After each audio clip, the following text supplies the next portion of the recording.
Bismillahirrahmanirrahim. Berikut ini adalah pembahasan tentang sujud sahwi untuk orang yang ragu di dalam sholatnya. Nah, dalam hal ini, para ulama berbeda pendapat tentang orang yang ragu-ragu di dalam hitungan rakaat yang telah dia lakukan. Apakah 1, ataukah 2, ataukah 3, ataukah 4 rakaat. Nah, dalam hal ini ada 3 pendapat. Sebagian ulama mengatakan bahwa dia harus memilih yang meyakinkan, yaitu yang paling sedikit, tidak boleh yang lebih banyak. Tetapi dia harus bersujud sahwi pada akhir sholatnya. Ini juga pendapat dari Imam Malik, Imam Asy-Syafi'i, dan juga Daud. Nah, Imam Abu Hanifah mengatakan kalau dia sama sekali tidak tahu berapa rakaat yang telah dijalani ataupun telah dilakukan, maka sholatnya batal. Tetapi kalau dia ragu-ragu antara 1 atau 2 rakaat atau antara 3 atau 4 rakaat, maka dia harus memilih yang diyakininya.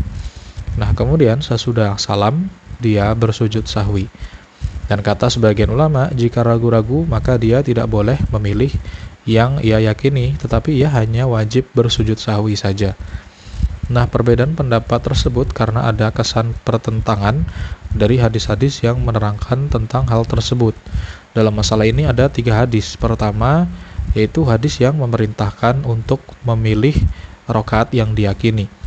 Yakni hadis Abu Sa'id Al-Khudri, mana ia berkata, Rasulullah bersabda, "Idza syaka ahadukum fi sholatihi falam yadri kam shalla salasan am arba'an falyutrih asyak wal yabni ala mastaykhana thumma yasjudu sajadataini qabla ay yusallima fa in kana shalla khamsan syafa'ana lahu sholatahu wa in kana shalla itmaman li arba'in kanata targhiman lisyaitani."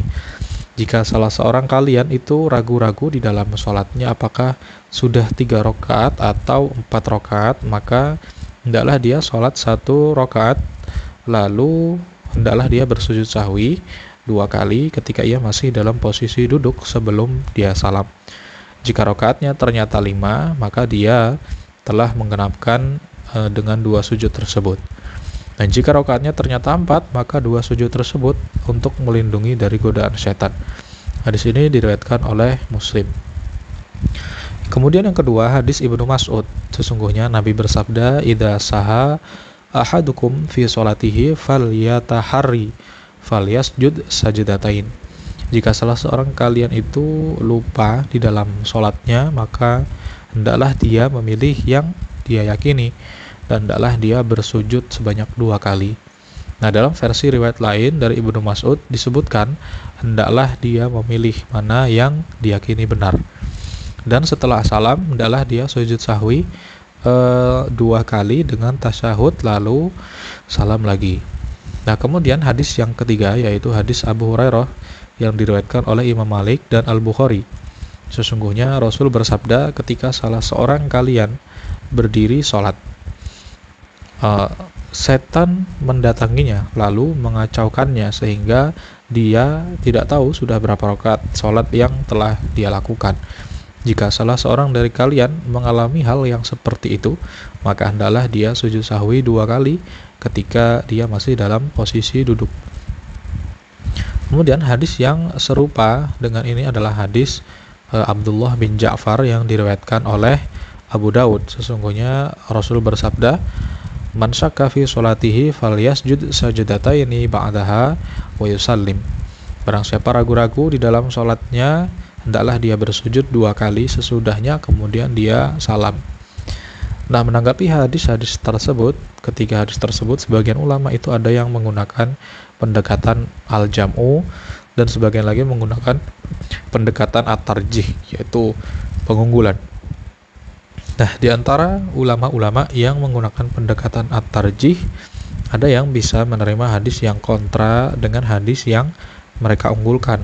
Ada juga yang menghindarinya, dan ada juga yang mengkompromikan sebagiannya dan mengunggulkan sebagiannya lagi. Menafsiri hadis yang tidak diunggulkan pada mana hadis yang diunggulkan. Dan juga ada mengkompromikan sebagiannya dan menggugurkan sebagiannya. Di antara ulama yang mengkompromikan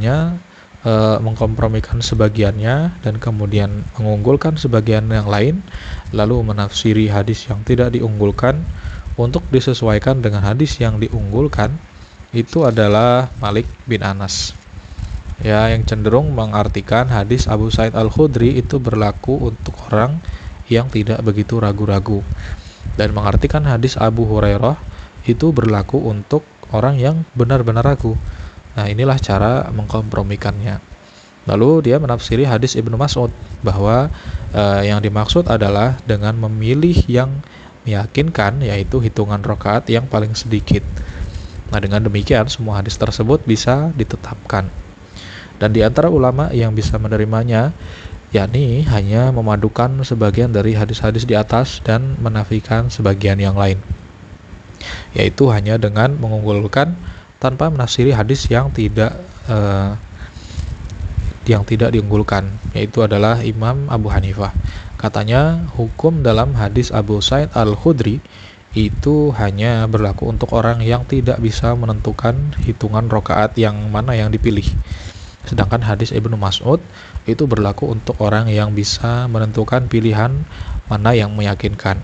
Nah, sementara hadis Abu Hurairah dinyatakan gugur.